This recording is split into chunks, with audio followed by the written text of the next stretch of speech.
Vi kender jo alle sammen de historier, som er blevet fortalt lige siden oldtiden faktisk, om søslanger, havuhyrer, mystiske og mærkelige væsener, drager og kimaer og havfruer.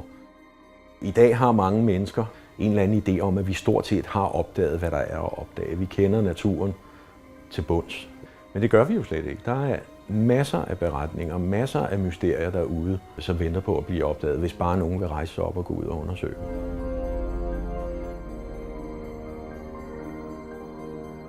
Myter er jo ikke bare noget, der hører oldtiden til. Også i dag er der folk, der fortæller om mærkelige, underlige, mystiske væsener, som måske eksisterer eller måske ikke eksisterer. Det australske næbdyr blev jo også betragtet som det rene, pure opspind, da de første historier kom til Europa. Manden fra museet, som undersøgte den første gang, skar og klippede i den for at finde ud af, hvor syningerne, ståltråden, limen var henne. For det måtte jo være sat sammen af flere forskellige dyr. Det var det så ikke. Det var ganske rigtigt. I de her mange sider er der beskrevet og samlet alt, hvad hjertet kan begære af mærkelige væsener fra hele verden. Der er Bigfoot, der er afskyelige snemænd, der er søslanger, der er havuhyrer.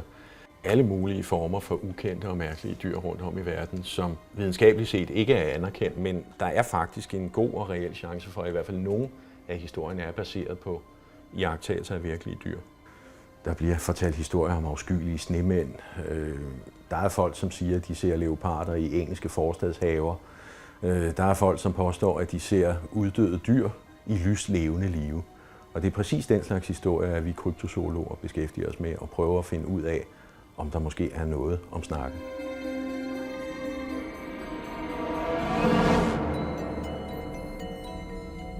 Videnskaben i dag har en tendens til med det samme at sige, det passer ikke.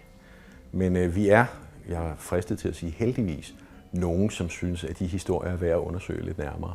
Grunden til, at folk, lidt mere skeptiske folk, såsom mig selv og zoologerne, der arbejder her på Zoologisk Museum, ikke går ud og leder efter for eksempel den afskyelige snemand, eller Bigfoot, eller ulemanden med vinger, eller flyveøglen i Indonesien, det er jo, at der er jo ikke rigtig noget, der tyder på, at de eksisterer. Alle de her historier, man hører, alle de der billeder, der er blevet taget, der er ikke noget af det, der på nogen måde siger, wow, det her det bliver vi simpelthen nødt til at gå ud og kigge nærmere på.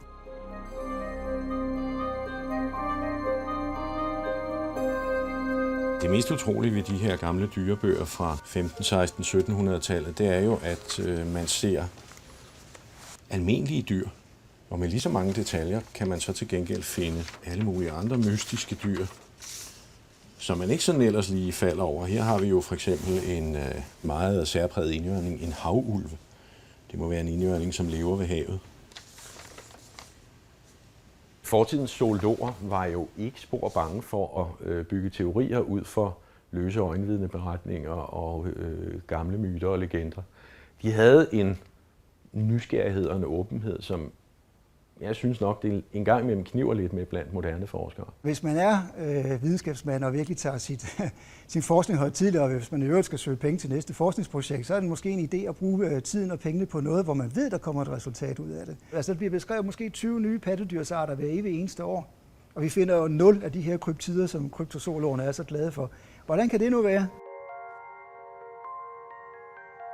Jeg har jo en almindelig videnskabelig uddannelse fra Københavns Universitet som zoolog, og jeg skrev speciale på Zoologisk Museum. Men jeg fandt ret hurtigt ud af, at det sted og mit temperament ikke rigtig stod til hinanden. Blandt andet også fordi de gamle professorer synes jo dybest set, at en, der var interesseret i havuhyrer og afskyelige snemænd, ikke var værdig til at sidde på Zoologisk Museum. Hej. Goddag her. Jamen, goddag. Det var længe siden sidst. Ja, det må man sige. Hej. Ja. De gamle professorer, de er jo så døde nu alle sammen, og dem, der sidder der i dag, de er heldigvis betydeligt mere åbne over for den slags usædvanlige idéer. Vi er jo sådan set som zoologer også sådan lidt kryptozoologiske, fordi vi jo har massevis af rygter om og sådan halvvejs historier om nye arter. Så springet er jo ikke så vældig langt, men jeg kunne jo spørge, har du selv opdaget nogle nye arter? Nej, det har jeg desværre ikke. Jeg har fundet en ny insektart for Danmark, det er også alt. Ja. Men Nå Lars, nu må jeg høre. Hvad har du egentlig gået og og bedrevet, siden jeg har set dig sidst. Det er jo længe siden. Jeg er jo begyndt at lave sådan lidt mikrozoologi. Okay. Jeg fotograferer insekter og sådan nogle ting, og har vist faktisk fundet en ny flueart for Danmark. En ny flue. Men der er en flue, Jeg var ikke klar over, at du gjorde det i fluen. Men den så bare sjov ud, så... Okay. Og da jeg så viste billedet til en flueekspert, så sagde han, hov, den er Danish ny. Jamen dog. Og det er oppe i sommerhuset så? Ja, det var det faktisk. Okay. Jeg har selv undersøgt for eksempel skinprøver fra en kæmpe varan fra Ny Guinea. Jeg har undersøgt hårprøver fra den afskyelige snemand. Det har i begge tilfælde vist sig at være noget andet, noget der ikke var spor mystisk. Altså hvis man kommer med ekstraordinære konklusioner eller iagttagelser, så skal man have ekstraordinære gode beviser på det, før at videnskaben den begynder at tage det her højtideligt. Og nogle af tingene vil vi simpelthen afskrive fra starten. Jeg kunne enormt godt tænke mig at vise de mange videnskabsmænd, som i årenes løb har affejet velmenende menneskers øjenvidende beretninger, som sludder, indbildning, at jamen, det var rigtigt nok det her. I har jo også nogle skind, som muligvis er pungulve. Det er rigtigt. Og som ovenikøbet muligvis er yngre end 20 år yngre end der, hvor pungulvene skulle være uddøde. Ja. Og det er jo meget spændende. Og så vidt jeg ved, har I endnu ikke fået undersøgt, om det virkelig er pungulve. Vi har jo retfærdigvis jo, det må vi også sige, det er ikke pungulve. Du kan godt lide tanken, men desværre, det må vi jo nok aflive. Det går ikke rigtigt, altså. Men vi kan prøve at kigge på dem. Vi kan bestemt hive dem frem og kigge på dem. Lad os gøre det. Det spændende ved den tasmanske pungulv, det er jo, at det sidste med sikkerhed kendte eksemplar døde i en zoologisk have i 1936. Men siden da er der rundt regnet 2.000 mennesker, som mener, de har set den i levende live. Skal vi bare se, der har jeg lagt dem ned, hvor jeg synes, de hører hjemme. Ja. Sammen med vores andre afrikanske skovdykkere. Altså de der antiloper, skovlevende antiloper fra Afrika. Så det er altså alligevel antiloper? Ja, det er min bedste overbevisning, at det er zebradykkere, som de hedder på dansk. Hvis man sådan sammenligner med i fagbøgerne, kigger på skindet og kigger på forløbet, fordelingen af striberne. Men altså, jeg ville da også have været mere sikker på, at det var et nærmere kig værd, hvis nu der havde været et langt stykke haleskind her. Ja, for eksempel, ikke? Ja. Så, men altså, der findes nogle ganske få billeder af unge pungulve. Der ser striberne lidt mere sådan ud. Ja, se, det er selvfølgelig så rigtigt. det kunne være et ungdyr. Altså, det er jo det. Ja, det er selvfølgelig rigtigt. Jeg synes, det ville være helt fantastisk at kunne komme med en tasmansk pungulv under armen og sige til alle de sure zoologer, der har sagt, jamen den er uddød. I har bare set cheferhunde. Nej, den var ikke. Den er her. Folk havde ret. Jeg må da indrømme, at selvom jeg har stor tiltro til, hvad du har set i bøgerne, så ville jeg have det allerbedst, hvis der var, jeg fik lov til at kigge på nogle hår eller sådan noget, for at være på den sikre side, fordi det, hvad nu hvis det var? Hvad nu hvis det var? Det ville jo ikke være noget bevis for, at pungulven stadigvæk lever, men det ville være et bevis for, at den måske levede lidt længere, end man hidtil har troet. Ja.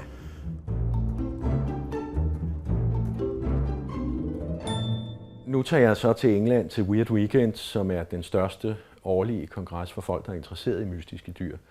Den afholdes hver år i august måned af Center for Fortean Zoology.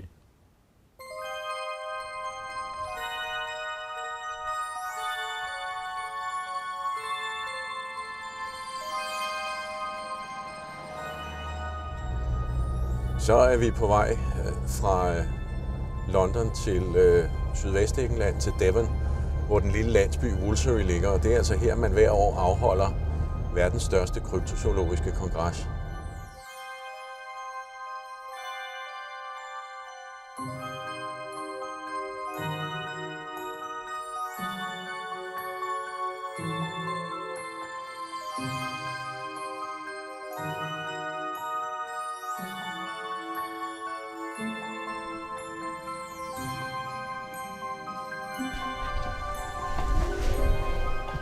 Efter 94 godt slidte stentrin, så står vi nu her på toppen af Allehelgenskirken i Woolsey.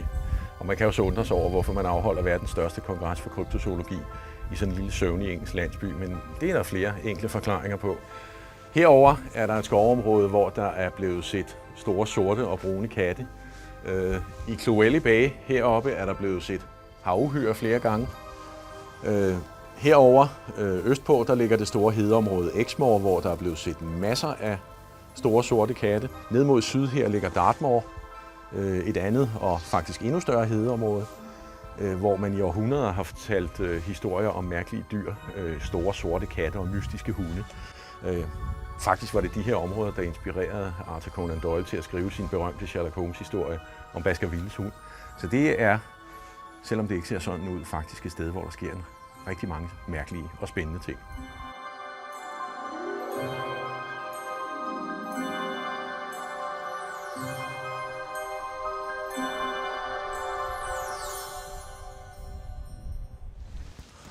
Hello, Lars. Hi, Andrew. Lovely to see you. How are you? Great, great. I've got something to show you. I'm glad because I have brought the mother of all microscopes, so Excellent. I have to put it to some good use. Well, maybe, just maybe, you can put it to use on this. Wow. And that is huge. Take it. Take it. Jesus. Yeah. This is an enormous piece of shit. Well, this is it. We just don't know what it is. It's nothing that is normal British wildlife. And if this is one piece of scat, then that animal must be huge. And I can't think of a domestic native animal in this country that would eat a whole lamb in one sitting. Bones, everything. No, that's a major beast. Yeah. But one of life's mysteries. Yeah. But this is the size of lion droppings I've seen in Africa. We're going to have a fun afternoon. We're going to have a lot of fun with that one, that's for certain. So, yeah. I mean, I don't know how you want to do it, though. I'm going to set up a lab. So Excellent. all during the weird weekend, people can bring me hair samples and Brilliant. just I'll identify them with people looking over my shoulder. Yeah. So Excellent. I hope, well, this is exciting enough, but I hope a lot of other people bring Yeah. samples like that. Yeah. Great. Lars, my dear! Anybody home? What the bloody hell are you doing here this time of night? I'm lovely to see you, my dear friend. Come on in. Do you want a beer? Well, if you got one handy. Karina, we've got an influx of Danes. Do you want to get the beer? Bring out the beers. Nice to see you again. Last time the Danes came to North Devon, there was raping, looting and pillaging. What? Come on, sit down. Good journey? Good journey. Come on, tell me something exciting. Tell you something exciting. I brought a skin with me, which might be a thylacine, and I'm going to try to authenticate it during this weekend. Where the hell did you get a thylacine skin? Is that exciting enough for you? Yeah. And those orang-pendek hairs that Richard gave me last year, there might be something orangutan-like, but the hairs were not in a very good condition, so it's difficult to get a completely definitive result. But I saved a few of them, and I brought them here for the weird weekend, so we could have a look at them in our big microscope. That'd be fantastic. And well, show people what they actually look like. Richard, am I right in saying that there aren't any orangutans in that part of Sumatra? In the west of Sumatra, there are no orangutans, and I believe there never have been. I think the orang-pendek is a terrestrial ape, closely related to, but distinct from, the Sumatran orangutan. It's all getting pretty good, isn't it? Yeah, yeah. You know what? This is really settling out to be a very weird weekend.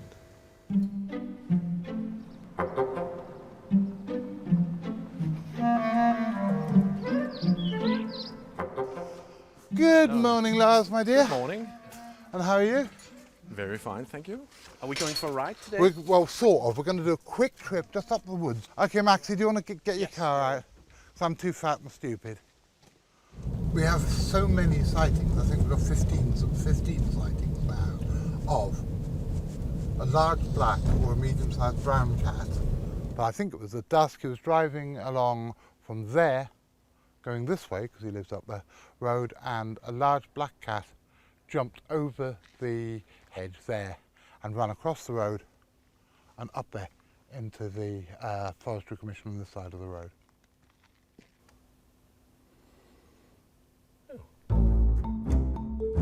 My name is Stephen Harris. I'm Professor of Environmental Sciences at the University of Bristol. I've been studying mammals about half a century now, and the big cat phenomenon in Britain has been going on all my life. Reports that there are pumas and leopards living in Britain, breeding in Britain, cryptic populations, they've been around too long. find it totally implausible that there will be big cats living and breeding in Britain. There's been a whole string of sightings along here. At the moment I've got something like 24, 25 sightings now, all in the same rough location. Yeah, yeah. That sounds interesting. I think at the moment all bets are off, you know. Yeah. House cats on steroids. So There's an old Chinese philosopher called Lao Tzu, and he said, the more you see, the less you know. Yeah. And the older I get, the more I know that I know nothing at all. I found that written on the back of an old punk rock record, so you know, I think, you know, my sources are fairly impeccable. Oh yeah, oh yeah. If we had a leopard in this country, or a puma, certainly by now someone would have got a decent photograph of it, or would have got some genetic evidence from hair or from scats, or we'd have seen some evidence of roadkill. You know, about a fifth of our fox population is hit on the roads and killed every year. If there were leopards out there, they'd be being killed on the roads too. Nu er det jo sjovt, at Jonathan lige har vist os det her område, bare sådan lige for at vise os det. Men det kunne jo være skønt, hvis man fandt et eller andet spor. It's a modern folklore. It really is building a momentum of its own. All these people out there looking, and no one has produced any concrete evidence.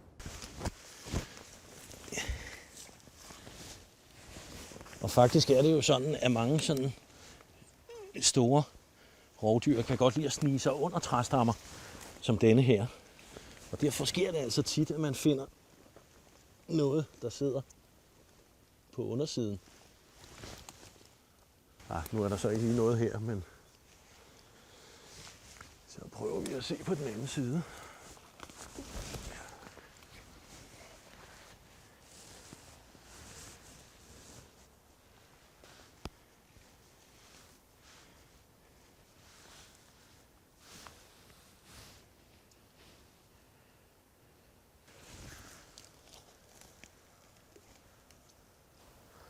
Det er sjovt nok, tror jeg faktisk, der er et eller andet, der sidder her regelmæssigt og bruger stedet her som udkigspost. Man kan også se til begge sider af skovstien. Det kan jo sagtens bare være, at det er en ræv, men det er lidt sjovt alligevel.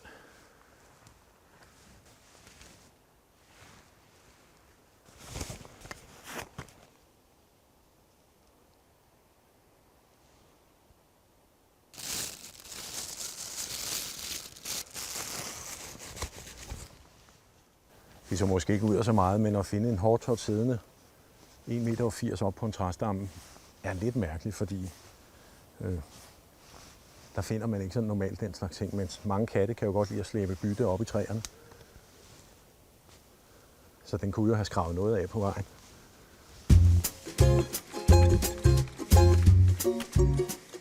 I don't like to have too many mystery animals of in a yearbook, and I think Richard's doing mystery animals of the Balkans. I think so. Yeah, it suits me to do that. Whew.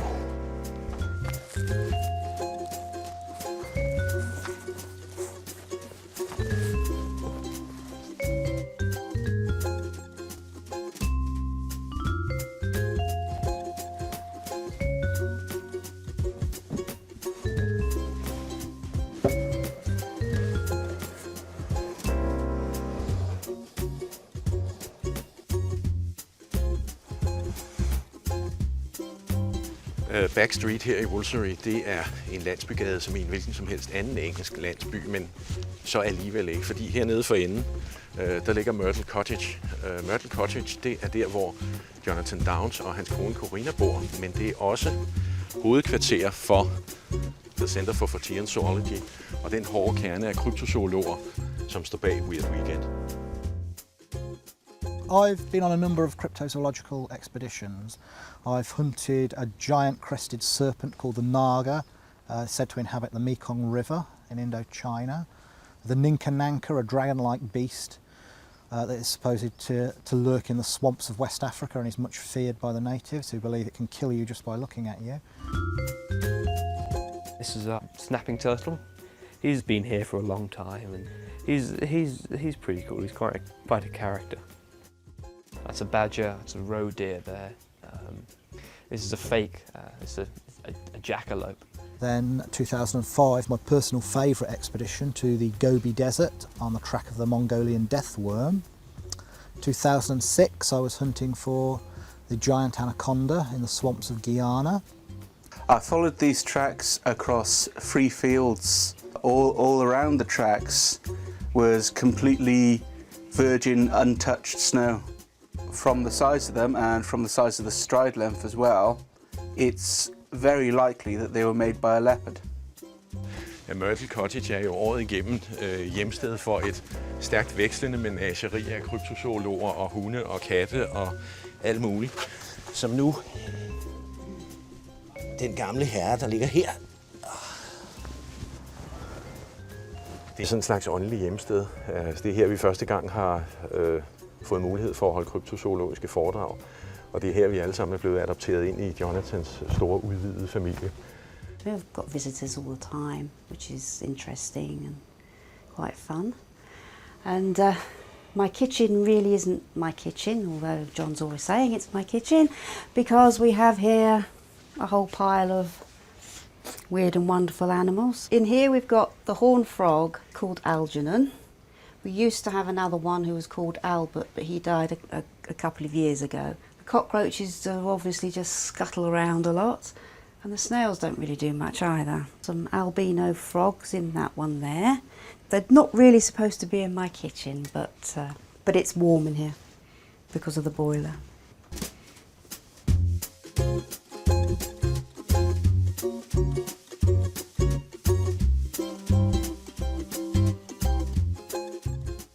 People like John who do this for a living, I suppose they're true explorers, I suppose, of the sort of 19th century.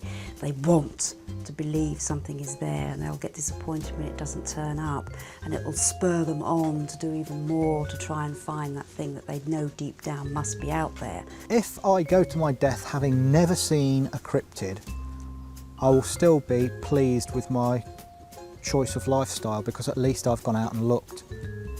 I've had the backbone to get out there and do it instead of just talking about it or dismissing it.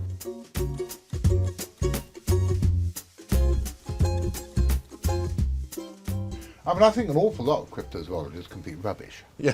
Cryptozoology is a bunch of well-meaning amateurs doing their best. Yeah. I say that the CFZ are the only professional organisation in the world only because we're a hell of a lot better than any of the others. Yeah. Yeah. Yeah, but we're still crap. You can't compare us with the Zoological Society of London. No. No, you can't compare us with Durrell Wildlife or something.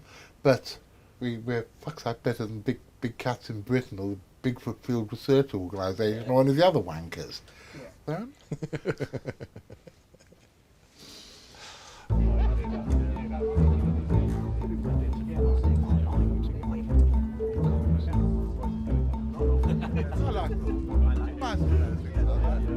Aften før alle talerne skal begynde og foredrage og alt det der, så mødes dem, der skal tale til sådan et cocktailparty her i Jonathan Downes' have.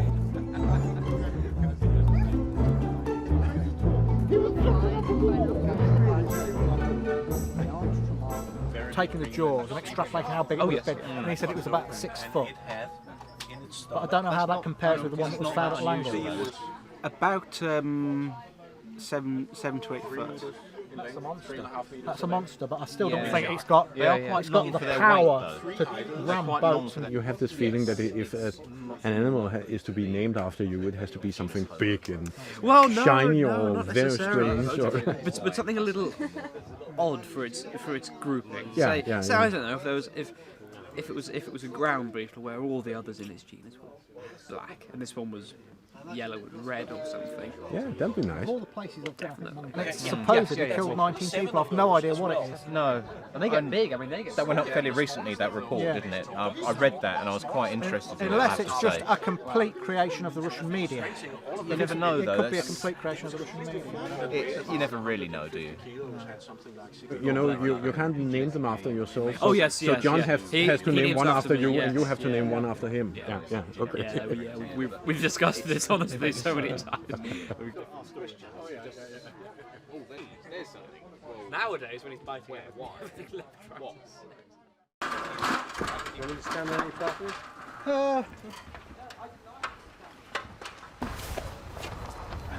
Okay, if I take this side and you take... Yeah, heavy stuff. Yeah, great.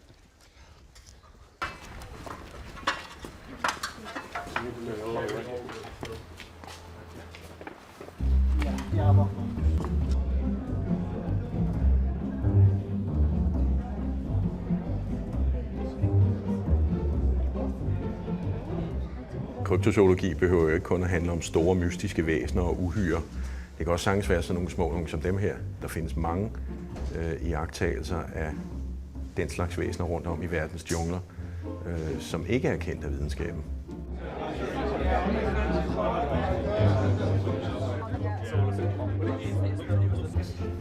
No, John's just cruising.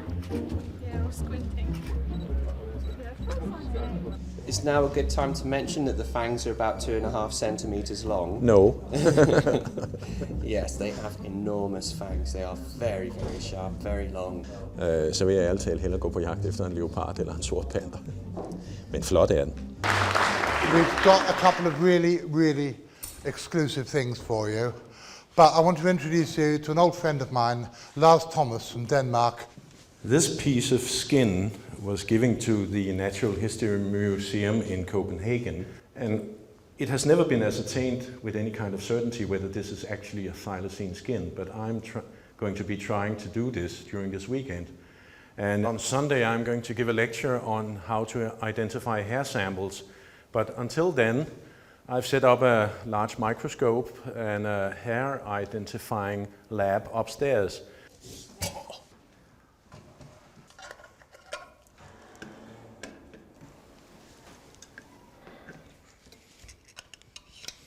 If any of you have hair samples of strange creatures, animals that you want me to identify during the weekend, please bring them along.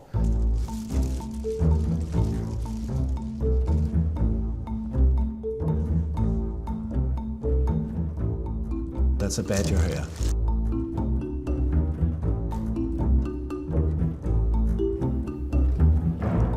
That's what we want. That's what we want. Hair with that kind of structure. If we get that, it's cat of some kind. That's a deer. Hi, Lars. Oh, hi. We've been out. We had a good trek around the woods. There's some nice black hairs in there. Yeah, we'll try It's that. a great possibility that could be leopard or something like that. Sure. That'd be great. Yeah, well, so this was the giant sample you showed me at first, but the hairs are in such a bad state that it's impossible to identify them with any kind of certainty. This little branch with all the hairs on, that's all dog hairs. Okay, right. And this one, I think it's a fox, because there's fox hairs, rabbit hairs, and mouse hairs. Okay, wow. I haven't been able to find anything else, so I'll take a look at the others and let you know as soon as I've been through them. But these two, you can take those. I can take those back. Yeah. Brilliant, thanks a lot. That's great. Throughout my life as a naturalist, doing scientific stuff, photographing wildlife, I couldn't help coming across cat droppings, deer that had been eaten by an animal. I wasn't just going to pass them by. No, I look at it because I'm a person, an honest man. I need to get to the truth of things. It's a small portion of my collection. Yeah, I think your table gets more and more crowded. Every year I add more and more stuff. Yeah. This board I take around with me is the last 10 years' work of field evidence I've been gathering in Dorset. We've got everything here, indisputable cat footprints, tree scratches, scrapes, scats, deer kills. I estimated at least a dozen leopards in Dorset. Yeah. Yeah. And maybe that many pumas as well. The evidence is there for the person who knows what to look for. It's there everywhere, because cats leave signs wherever they go. This is a fox, and these fell out of trees where the leopards had stashed them in trees. I always show people this canine tooth of a leopard, how it fits in there like that, and like this, just to show them the dimensions. My first cat sightings was in 1984. That's what led me on a quest to find out what they are and what they're doing here. When I was a child, I used to dream of going to Africa and seeing leopards in the trees. I don't need to now, they're here. I've seen pumas with cubs, leopards with cubs, leopards twice with cubs actually, and pumas twice with cubs. 2 prime ministers have actually seen big cats in the UK, believe it or not, in their own gardens. Well. Which says something, doesn't it? Yeah. Yet still, they don't accept it. No. I've always been open to ideas, and I've had an open mind, and I see things. I have seen UFOs in the past. In actual fact, when I used to do my big cat hunting at night, I got more than I bargained for, and I did see big glowing objects in the sky. That's quite amazing. Whatever you think about it. If we were intelligent, we'd know the truth about all these anomalies in the world, because they really do exist.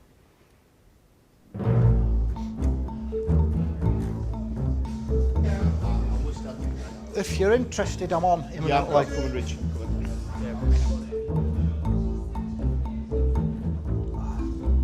Nu skal jeg ind og se et af weekendens allermest spændende foredrag, nemlig Richard Freemans rapport fra hans ekspedition til Sumatra på jagt efter orang-pendek, Indonesiens svar på den afskyelige snemand.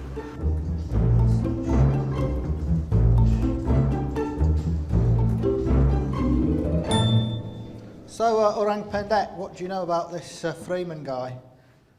He drinks a bit. I know he likes to booze quite a lot. He's pretty heavily into the sauce.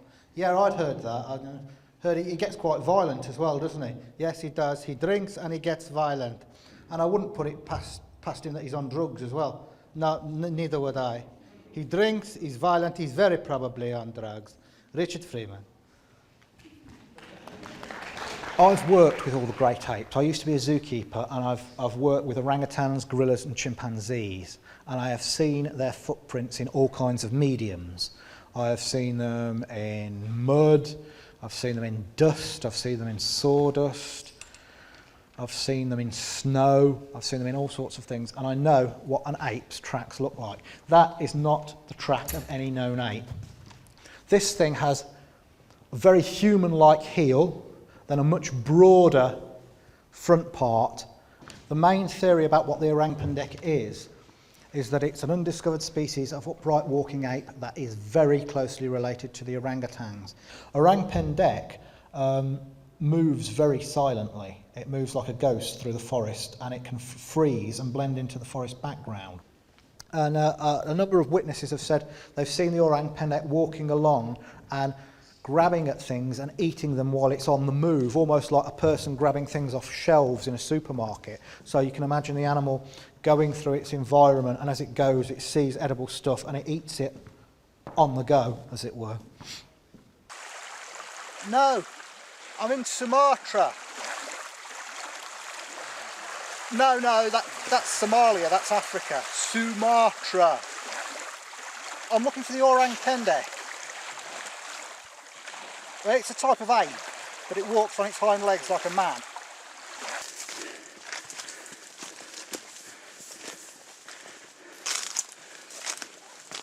We've heard it vocalise again. Sahar says it's definitely orang-pendek. Trying to imitate the call to get it to call back.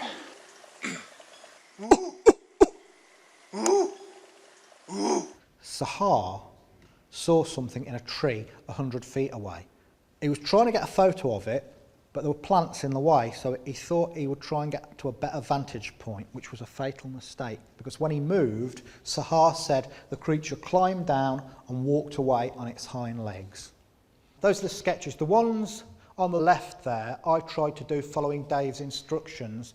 Is exactly what the orang-pendek was doing when he saw it. Yeah? This is exactly what it was.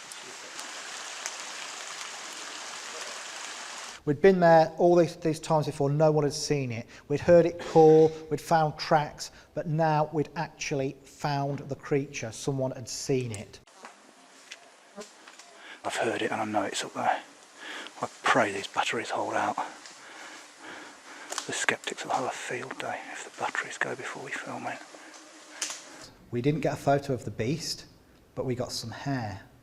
And as Lars said, there's more tests to be done. But once again, we've got fingers crossed, bated breath. We have been here before.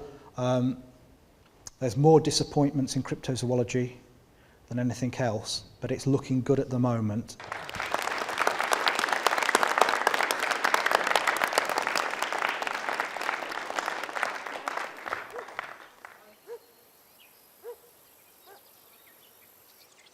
this is Gunther. Gunther used to be a West German fire brigade wagon. He's 30 how many years? I'm not even sure. He's a year younger than me, so he should be 35 this year. 35 years old. We love him to death. He's part of the family. Inside we've got everything we need, lots of boots, sleeping bags, we've got tea. It's always important in England, you've got to have your tea. I love nature and I love going out in nature and I love a mystery, and the two combined means cryptozoology. And Nadia, bless her, has put up with that for years, with me dragging horrible things, dead animals, bits of poo, bone, hairs, into the house. I'm just going to go and have a look for some shit, excuse my French, scat. Cats like linear objects, whether it's paths or rivers, streams, long thin edges of boundaries. They follow them, they mark their territories out along them. And last year we found 2 leopard scats, possibly leopard scats, literally along here. The problem is, though, is the local dog walkers bring their dogs along here, which makes it a bit difficult. But the thing is, there's a mystery out there, and it's called big cats, and I love a mystery.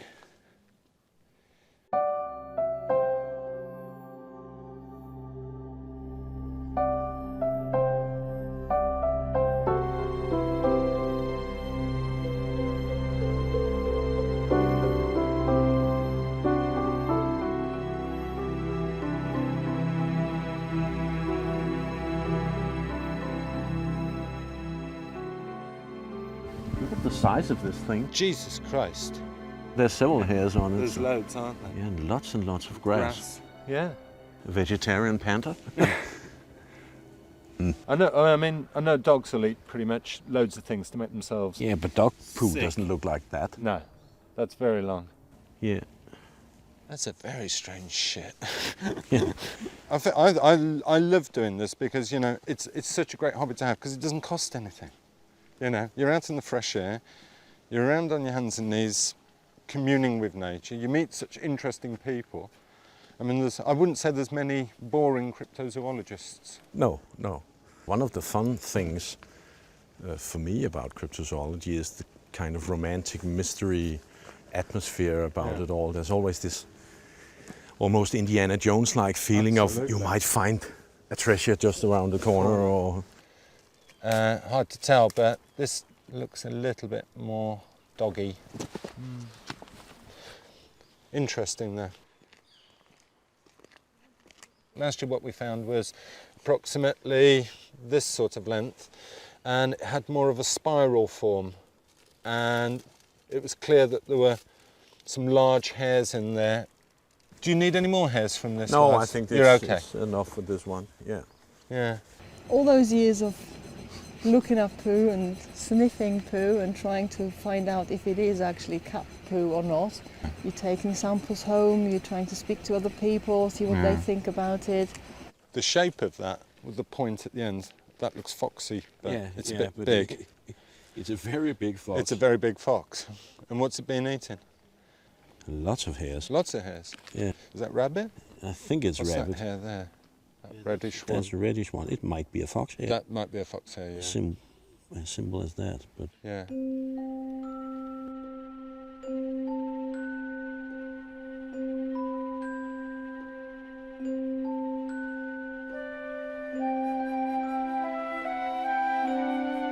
Are they ready?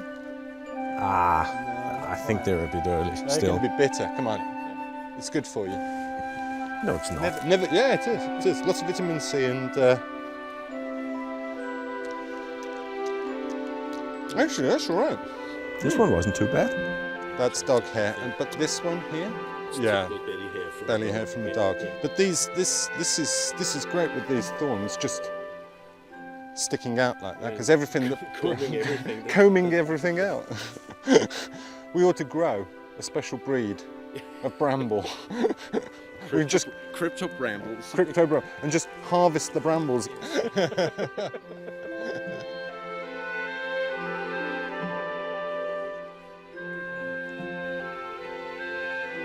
Yeah, that's deer hair. That's deer hair.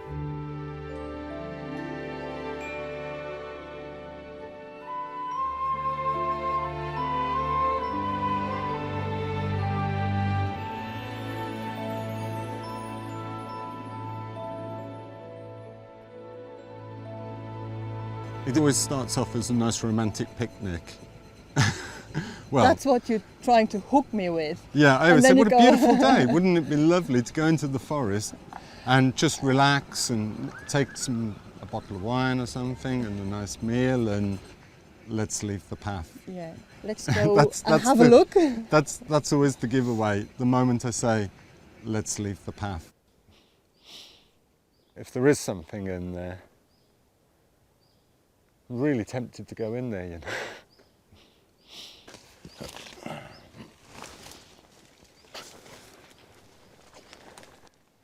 There's a bramble here, Lars. If anything's been going through here, then it might have left some hair on there. Well, it's been through this one. Yeah? Anyway, there's hair on this one.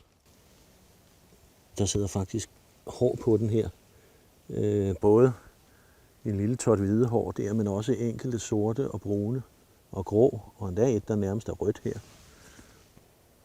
Og det er jo sjovt. For hvad søren kan det jo have været?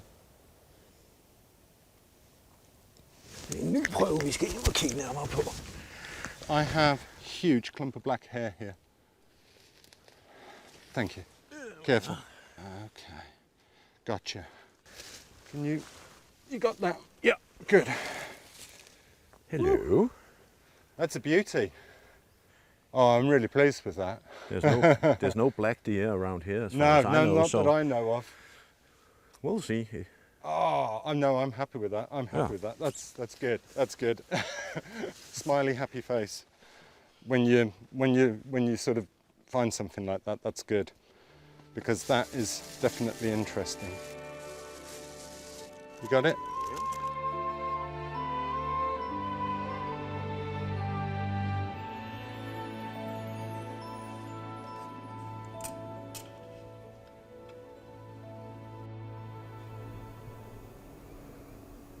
Hello.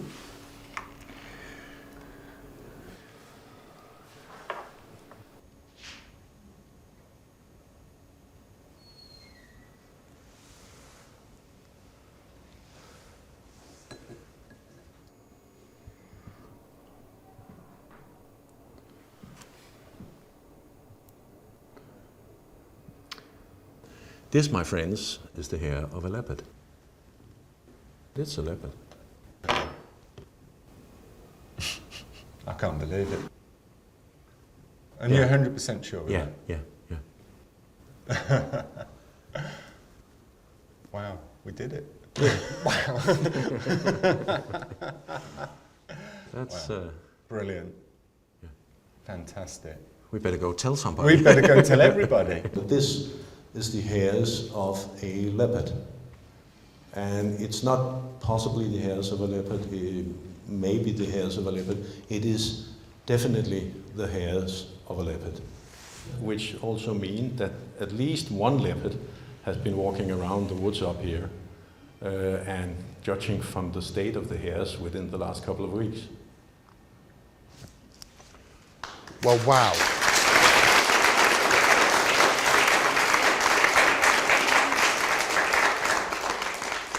Well, there isn't actually much you can say to that apart from wow. We've done it. There are big cats in Britain. It's that time of the Fortean year once again. It's time for the Fortean Zoological Awards. Are there any cryptozoologists in the theatre tonight? Well, I'll have you up against the wall. There's that one in the spotlight. He doesn't look right to me, but I'll have him up against the wall. Well, that one likes Bigfoot, and that one's a mess, and that one spent 24 years at Loch Ness, and that one's been to Texas to study Big Bird, and that one in the corner, his theory is absurd.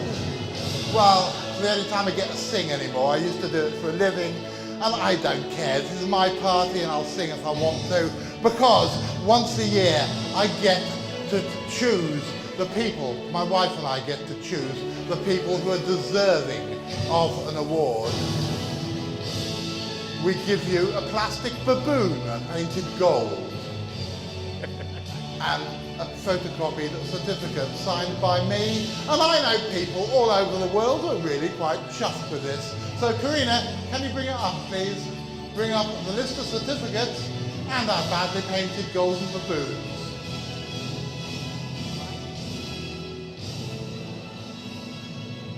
Lars, you've been doing free DNA stuff for us for bloody years. I don't know why you haven't had a golden baboon a long time ago. I don't know. And now you have put various other organisations to shame by proving that big cats are indeed in Britain, if I may coin a phrase. Lars Thomas. Come and kiss my wife, man.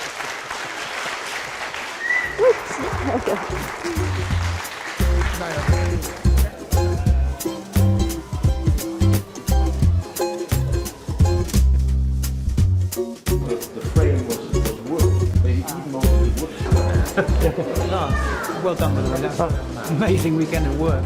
Wow. Yeah. I'll tell you. Cheers, guys. Yeah. Cheers. Cheers.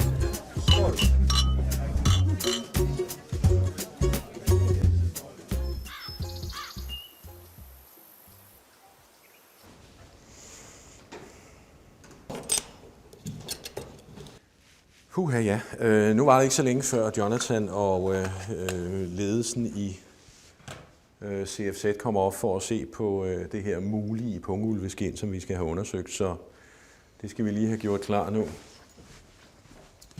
Nu ville det jo være fantastisk, hvis det er en pungulv, men nu får vi det i det mindste afgjort en gang for alle.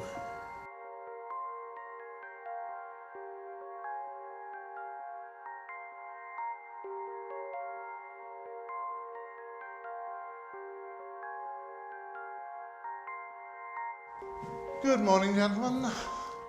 Good morning, Lars. Good morning, kind sir. Assuming for a moment that this is the skin of a thylacine, there's something totally awe-inspiring about being able to just touch it. There's something totally humbling about it.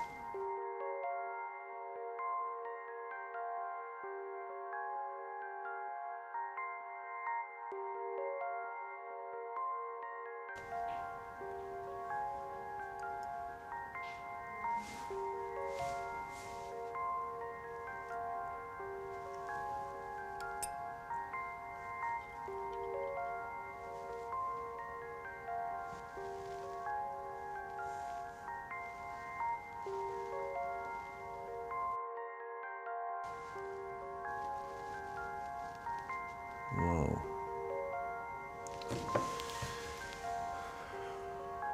Let's see if I can light on this. Well, don't break out the champagne, because this structure you can see here, it looks kind of like an old-fashioned dry stone wall or something like that. That's the characteristic feature of deer, antelope, stuff like that. So it's a zebra duiker. Yeah. Well, it's not really all that disappointing because it doesn't affect one way or the other if the thylacine still survives. Yeah. It is unfortunately not a thylacine skin. It is a zebra duiker. Sorry about that. We can't win them all, I suppose.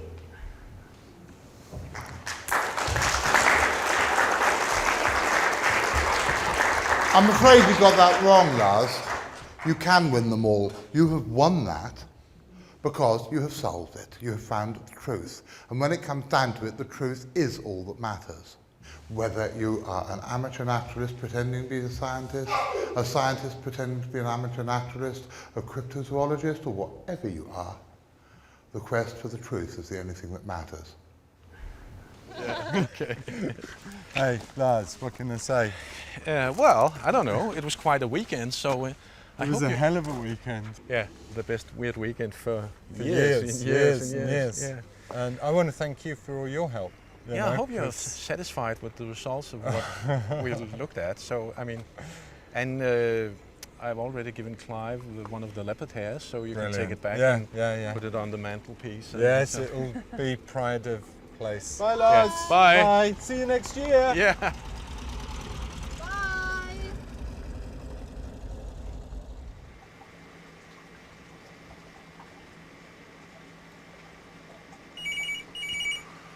Oh, Lord. Hello, CSF. Very well indeed. They went out into the woods on Friday and they got some hair, which has proved to be from a leopard. It's going into the national press. I'm just editing the film now. For the first time, we have now got conclusive proof that there are big cats in Britain. Nu står vi så i Jonathans stue og skal have samlet mikroskopet igen, fordi vi skal have kigget på nogle af de orang-pendek hår, som Richard Freeman har haft med hjem fra Sumatra. Se om vi på en eller anden måde kan blive sikre på, hvad det egentlig er, han har fundet. Der lever normalt ikke orangutanger i det område der, så hvis der er orangutanger der, så er det spændende i sig selv. Og hvis det viser sig at være noget andet end orangutang, så er det jo ekstra spændende, fordi så har vi lige pludselig en ny stor art af abe her på jorden. Så er det ikke kun chimpanser, gorillaer og orangutanger. Så er der også orang-pendek. Is sticky boards. We put it down. Anything that goes past will leave hair on it. And as you can see, it is remarkably sticky. We'll probably get hair from all sorts of animals, but we just might get the orang-pendek. Be careful not to tread on that, guys. Well, now you are. There's actually 1, 2, 3, there's 4 hairs in this bag, and I haven't actually looked at any of these. So, what liquid do you put them in? Water. Plain and simple water. And the funny thing is that this, as you can see, this hair is actually floating on top of the bubble, which is actually an indication of it being a primate. Good Lord. So we're getting good indications already? Well, it's nothing more than an indication, but it does look interesting so far. But we'll see.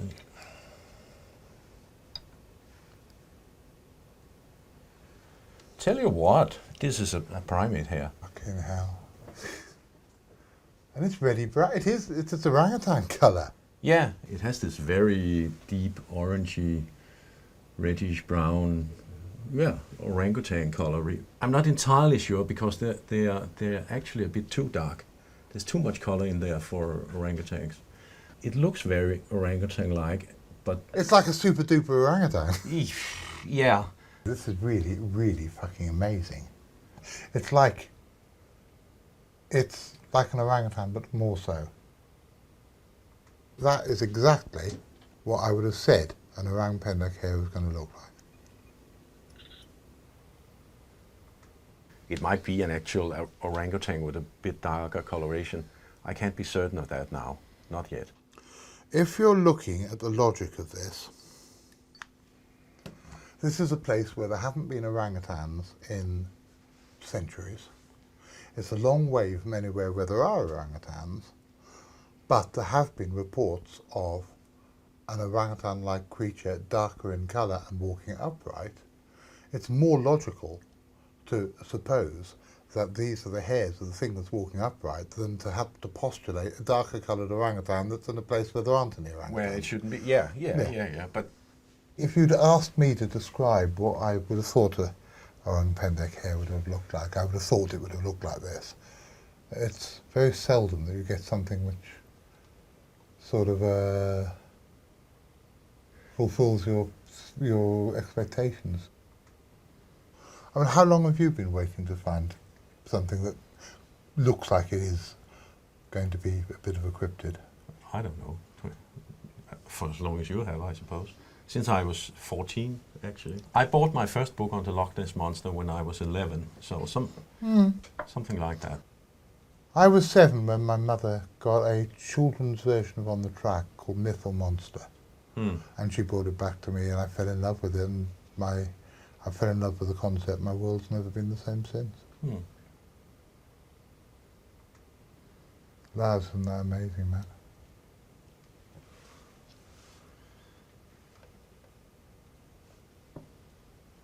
Thank you.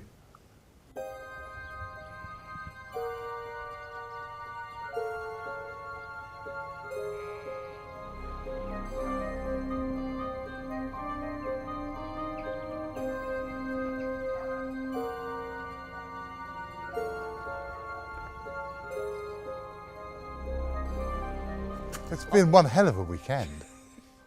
More has happened this weekend than the last 3 or 4 ones combined. I'm really glad that that didn't turn out to be a thylacine, because it would have just been too much and no one would have believed it.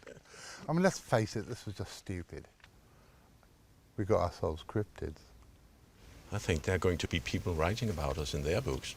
It'd be quite good when people write about this moment. Yeah. Well, mate, I'm going to miss you. I always love it when you're here. And you're welcome back any day. And now I find cheap flights to Denmark. We'll probably be over with the young Max sometime in the autumn. I want to see the guy about the Madeira and snails. Yeah. You want to go to Denmark to see a man about Madeira and snails? Right on, sister. See you, guys. Cheers, mate. Bye.